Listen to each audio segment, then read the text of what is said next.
On the outskirts of Nagoya, a fairly typical semi-urban farm that nestles between houses. What is not so typical about farmer Hideaki Kato is his international outlook in this conservative farming sector. Making repeated trips abroad to work and study, Hideaki feels other farmers should be doing the same.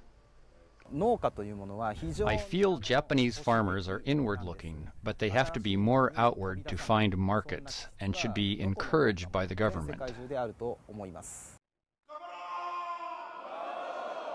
Protected by tariffs on many types of produce, with up to 400% on foreign rice imports, Japan's farmers are wary of any talk of free trade.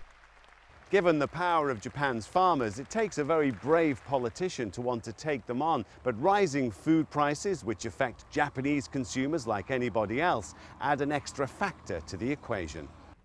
Balanced against the interests of farmers is providing relief to Japan's struggling middle class. Having access to cheaper food imports would give consumers more choice. It would also probably mean that they would see their food bills going down, which is going to be a positive thing. Liberal Democrat Prime Minister Shinzo Abe won a majority of seats in the upper house over the weekend, and he sees the potential of the Trans-Pacific Partnership, or TPP, in his drive for growth.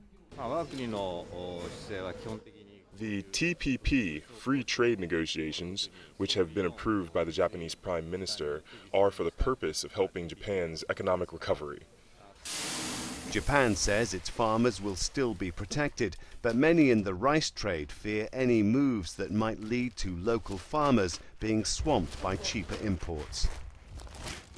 If all the rice is just piled up in a supermarket, both good and bad, consumers have no choice. But if they know the individual farmers who have supplied the rice, they can choose. I personally don't need any help, but there are farmers here who need to be protected. For Japan, it's an important issue, the specialness of its farmers and how far it is prepared to protect them.